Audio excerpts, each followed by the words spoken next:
Well, that's what kind of happened back in 70, 78, 79 when people were protesting against this appointed gurus.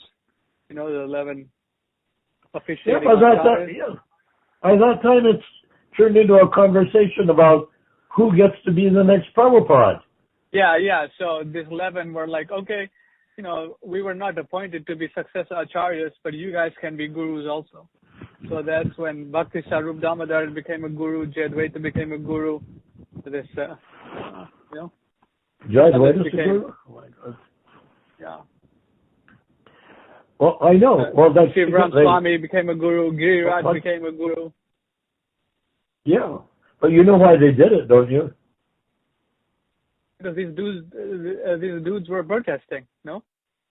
Well, why did they let anybody in? Why didn't they keep it all for themselves?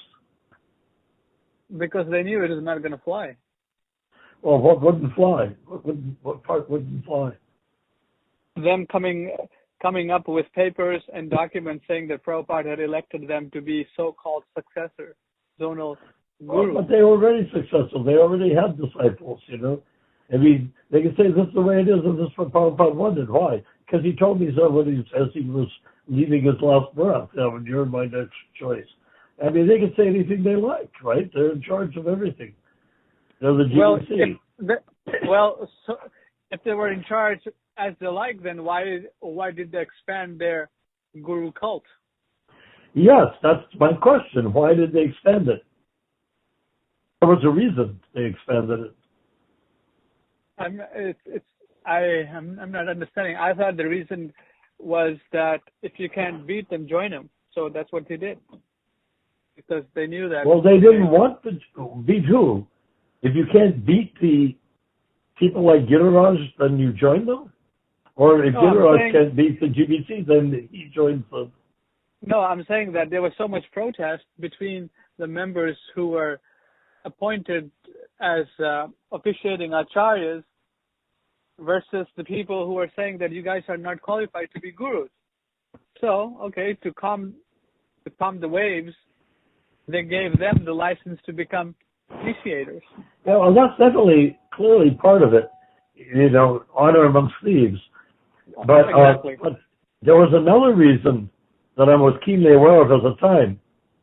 They were starting to go to the Gaudiya Math to get authorization. Oh, yeah, that also, yes, exactly, that was happening. Also, that was the main thing. Yeah, it was going to the... They went to Sridhar, they went to Puri, both Puri Maharajas, they went to, you know, this one or that one, Madhava, whoever they could, they went to a guru. Oh, yeah, right. Jay Tirtha wanted a splinter group. You know, they could have been splinter groups, yes. So, yeah, exactly. Yeah, they would have created all sorts of mops under different Gaudiya Math people who, needless to say, were dying to have a few dozen Western disciples each. Huh. Yeah. Yes, Narayan Prabhu, that's considering that their Indian disciples were pretty damn close to absolutely useless. Yeah, right. In terms of money and power, in terms of preaching power, they couldn't do anything. Yeah, Western devotees were expert managers also. Yeah. Besides, Prabhupada had already made it famous. And by the time they murdered him in 77, the movement was quite powerful in India.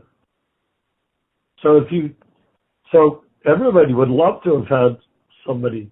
So anytime the Iskcon devotees had an argument with the authority, they would go to the Gaudiya Math to see if they had a different opinion. Yeah, that's what they did. Yeah, exactly. Yeah. That's what. Yeah. So that's the main reason.